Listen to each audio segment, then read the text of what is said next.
and welcome to episode 2 of the Conflict Compass with Ashley and Sean. Today we're going to be talking to Brenna Furness about her personal life experiences and what led her to become a mediator and the executive director of the Conflict Resolution Institute in Ventura County, the premier nonprofit community mediation center in Ventura County. Good afternoon, Brenna. Hi, Sean. Thanks for having me. Thank you for your time, sincerely. We really wanted to highlight you because you are the most, honestly, formidable voice for conflict resolution in Ventura County. Thank you. I've seen you inspire. That's a really generous Sincerely. opinion. I mean it. You inspire people to help other people in a way that does not, how do I would like to say this, that actually pushes people forward instead of holds their hand. And so it's a valuable voice to share. That being said, can you share a bit of your background and what led you to this moment to be the executive director of the Conflict Resolution Institute? Sure. Well, before we get started, I want to let everybody know who's listening to this podcast that my awesome interns are creating this podcast for CRI. And so I'm giggling because I get to sit here and have this conversation with them for our podcast in person. But I am really grateful for all the relationships that I get to be in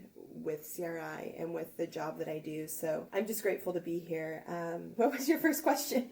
So no, absolutely. I'm actually going to ask you about your relationships with different community members and volunteers later. Okay. But I want to highlight your background. What led you to be the executive director of CRI? Okay, that's a little bit of a story, but I fell in love with mediation, the practice of mediation, during my first year of law school. But if I back up and I really look at my life and I look at conflict, right, we all bring our upbringing and our professional skills and our education into the work of mediation. It informs how we show up to mediate. And so if I really look back and I think about my conflict resolution skills prior to learning them formally, right, I think it's important to know I'm a middle child. And I don't think that is unique to why I love mediation.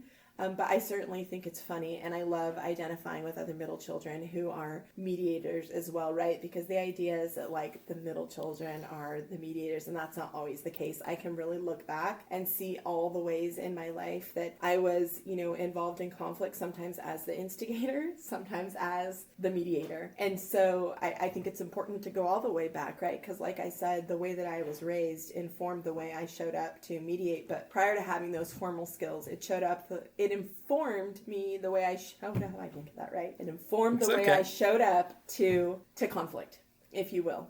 And so fast forward to that, I had no formal conflict resolution training until I got to law school my first year. Someone who was actually my intro to legal studies professor was a board member. And he talked about the upcoming training. He talked about the benefits of mediation.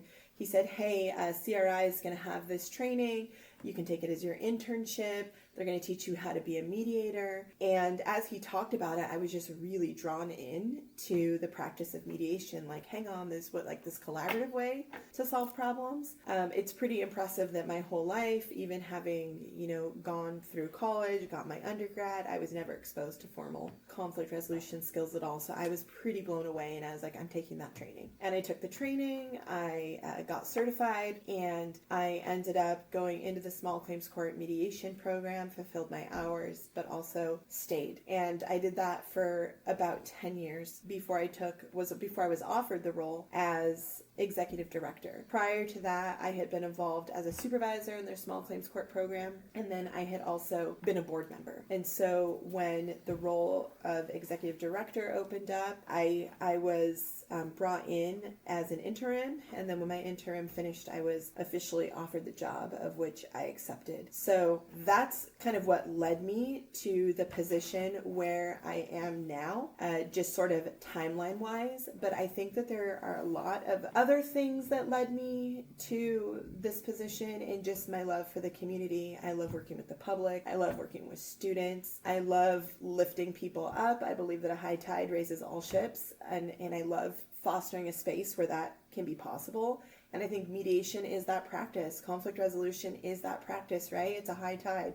that can lift all ships. And that's really important to me. So all those things I had, traveled the world. I've always loved people. And so I'm not surprised that this is what I'm doing here and now. I sort of paused my legal trajectory that I was on to engage myself in mediation, and that's how I ended up in this role. So a lot of, and I do want to say that I'm also here because a lot of people believed in me and believed that I was good at this and believed that I could run this organization. So that's, just honestly speaking, I'm here because people decided to lift me up and say, hey, she might be good for this.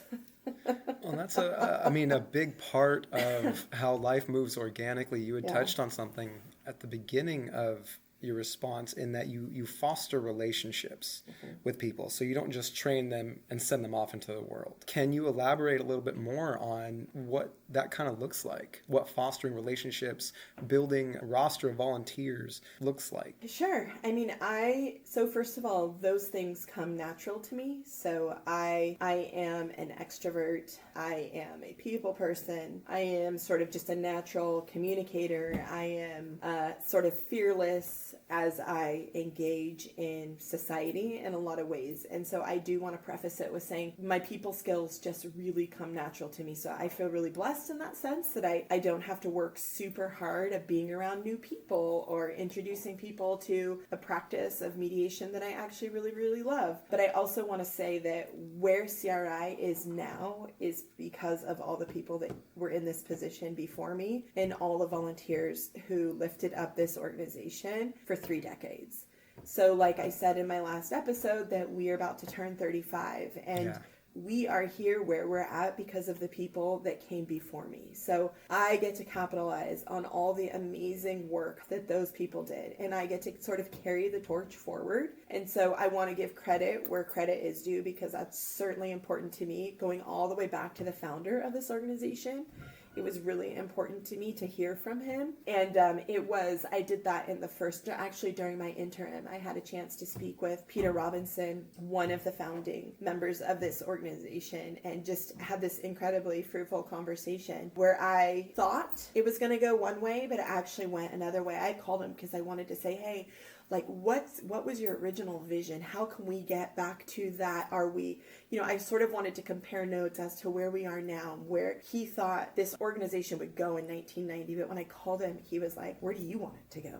No. And he's like, let's talk about... that's huge. Yeah, it was huge. It was like, you tell me. And it was so incredibly empowering that I was, I just want to give credit where credit's due. It's people like that all along the way, including all of my volunteers who have given to this organization. I would say most of my volunteers predate me, and what I mean predate is either have been mediating with the organization longer than I have, or have been volunteers prior to me taking this role. So really engaging in a relationship with them. First of all, we had, the most important thing in common. We love conflict resolution. We love mediation. And so that's not difficult for me. But the most important thing about relationship building is the reciprocity of it, right? Is that it is sort of its own economy and that it revolves around this giving and this receiving and this incredible, which is also what I love about conflict resolution, is this incredible creativity, this how can I serve you as you serve me, and then that continues. So that is, that's sort of the crux of how I view relationship building within this profession and my role as executive director. Relationships are absolutely everything. And then from those relationships, maybe partnerships grow, right? And that's also an incredible part of this, what some people call a gift economy. Beautiful. Thank you very much, Brenna. Mm-hmm. What do you find to be some of the most challenging moments in the courtroom or in mediations? You yourself are an extrovert. Do you find specific challenges that you can identify? I think there are challenges to mediation. So we talk about mediation as being voluntary, and as a mediator, if you've been doing this long enough, you see some cases that are just mediatable. You just know they're solvable if the parties would just lean into the process, if the parties would just pay attention, if the parties would just, if they, you can just go on and on and on. And one of the biggest challenges is that when you see that and that it really is up to the parties to want this for themselves, that it's any outcome that comes out of that mediation is not going to work unless those parties want it themselves. And so that is a challenge, because you as a mediator can see it, but they can't or don't want to, or maybe they do see it and they don't want it. They prefer to live in the conflict. That is a challenge, and that's difficult for me to overcome. And that happens in the courtroom, and I want to say in the court space, not necessarily in the courtroom, but in the court space when we're mediating, but also in the private space when we're mediating. And that just happened today. We had a very quote unquote stubborn party, right? It's like, if I use the word stubborn, you know what I mean by that, but I don't know why this party, I don't know what are all the layers that go into why she's being so stubborn. And it didn't matter how I reframed this opportunity she had, how I, at the end of the day, it is her decision. And if you really believe that mediation is a voluntary process, as a mediator, you're going to look at that challenge and just back off from it, right? I also want to note for the listeners that CRI practices a facilitative mediation model. So that is it's the most hands-off, right? So it is the mediation model that requires the most participation from the parties. And it's really where the mediator is in a facilitator role, guiding the parties through the steps of mediation. It's not that you're not doing nothing. You are having to be extra creative, because we're not giving legal advice. We're not being directive in how they solve this. We're not evaluating their problems and then telling them what they should or shouldn't do. We are taking a facilitative role where we are standing back and we are saying, okay, how can I get these parties to the next step? How can I help facilitate a negotiation process and then facilitate a solution where they maintain power and control the entire time over their decision-making process? And so that in and of itself is a challenge to mediation. It requires the mediator to use every tool in the mediator toolbox, air quotes there, because if you're in this field, you know we talk about the mediator's toolbox a lot. Really requires mediators to use their skills. And, you know, of course, the active listening skills, the problem solving skills, the way that we ask questions to move parties forward, the way that we help them arrive at ideas without telling them what they should or shouldn't do. It really is a skill. So that in and of itself is a challenge. So I would say that, you know, one of going, you know, full circle, one of the biggest challenges for me is just knowing that a possible outcome of a particular mediation could be really fruitful. And maybe the parties know that and are not choosing that. And I know how good peace is, the feeling of peace and the feeling of resolution, that I would want that for everybody. Very nice. What do you feel are your top 2 tools you bring to the mediation process? Ooh, the top 2 skills that I bring to the mediation process. I think I said this maybe in the last episode. If not, I'm a really good listener. And that can be a really great skill. That's also a hard skill, because when you're in friendships, you kind of end up being the listener all the time. And that's a role that I've kind of taken, because in my profession, I'm a listener. That is my job, to listen. And I am a good listener. I get told that. I test high on any communication, assessments. I'm always high on the listening. Part of that is because I don't mind and I'm generally interested in people. My undergrad is in social science because I thought I was going to maybe be an anthropologist or study people or whatever. So, that is not something I never thought I would do. But it is one of my top skills, is also one of the things that makes relationships kind of difficult, right? So again, I'm saying that one of my top skills is that I'm a great listener. The other one is, it's so funny because when you ask that question, I think how I perceive myself, but then I think about my husband, who's also just the closest person in my life and my best friend and my partner. And I think about what he would say if I called myself patient. So my other top skill is patience. But I don't know. I think that that's just the first thing coming to my mind. I would say active listening. I would say the other one is empathetic. And I do get told that a lot, that I am empathetic. A lot of that has to do with just, I think, my upbringing. I have really humble roots. How would you really define empathy? I would define empathy as my ability to relate to people across all spaces, spectrums, demographics. But it's not relate in a way that's you're like me and I'm like you. It's actually a way to relate that says we're human, and recognize the humanity. I think that's empathy. Recognizing that, as opposed to just looking at commonalities. And that's what I mean when I say I'm like you, you're like me. Ooh, we have that in not commonalities. It's really that like humanity, seeing the humanity. So when someone is sitting in front of me and they are maybe being more aggressive, and I have the ability to see their humanity and not just the aggression, right? Because I understand that, for example, maybe anger is it's the last emotion people generally feel. They felt a number of things before they even got there. And one of my mentors told me that, right? And so I have the ability to like distill things like that and then sit in front of somebody and remember, okay, this aggression stems, it's not from me, it's from something else. And really being able to relate to someone just human to human. Very cool. What would be your top idea of advice that you would give to someone who's even considering taking a training in mediation? That's a great question too. I would think that the advice that I would give someone considering mediation, I would think that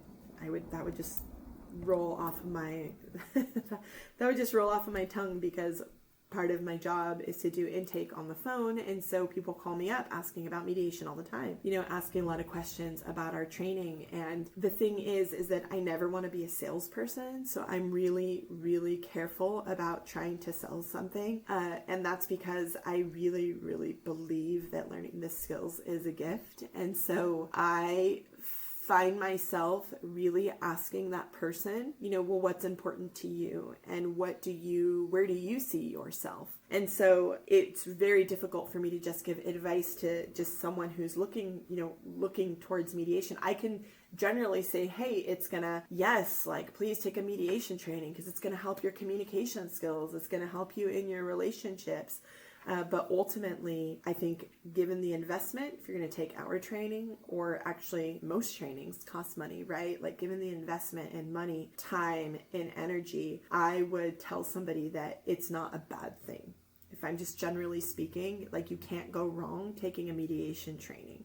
So even if you decide, I don't want to be a mediator, you still learned some communication skills, you still learned some negotiation skills, and you still learned how to explore solutions. And none of that is a bad thing. Generally speaking, if there was, a teacher, I think about a couple of phone calls I've had recently, a retired educator. Hey, I'm thinking about getting into mediation. What do you think about that? Yeah, chances are, I said to him on the phone, chances are you've been involved in a lot of conflict during your career, and I'm sure you have inadvertently mediated without knowing that you were actually mediating, right? And those are the case by case. I love hearing about people's background and sort of what interested them in mediation. I think that would be my number one advice, would be take it, just generally to everybody, take a mediation course, learn some skills. Even if you decide that mediation as a profession or as a volunteer route isn't for you, by all means take it. And then also remember that if you are looking to become a mediator, your whole entire life and all your professional experience that you had before you became a mediator is going to inform the way that you show up. So capitalize on that. Meaning, if you are an HR professional and you're looking to get out of that field because now you want to become a mediator, don't don't forget where you came from, because those skills are going to be so vital about how you show up to mediate. And I see it all the time, people being like, I'm tired of being a doctor, I want to be a mediator now. Or I'm tired of being a teacher, I want to be a mediator now. Don't forget that everything you learned up to this point is going to inform how you show up to your clients or to the people sitting in front of you. And that's super duper valuable. And also what's awesome about that is that you can become a mediator at any point in your life, right? We CRI works with students as young as 13, so 7th grade, right? 12, 13, 14, all the way up with students who come to our trainings who are in their 80s. There's never a bad time to become a mediator. And so my advice is just to remember where you came from, capitalize on that, and learning these skills is never a bad thing. Very awesome. Thank you very much for your time, Brenna. You're welcome. Sincerely appreciate it. Again, this Thanks is for having me. the Executive Director of the Conflict Resolution Institute in Ventura County, Brenna Furness. Thank you.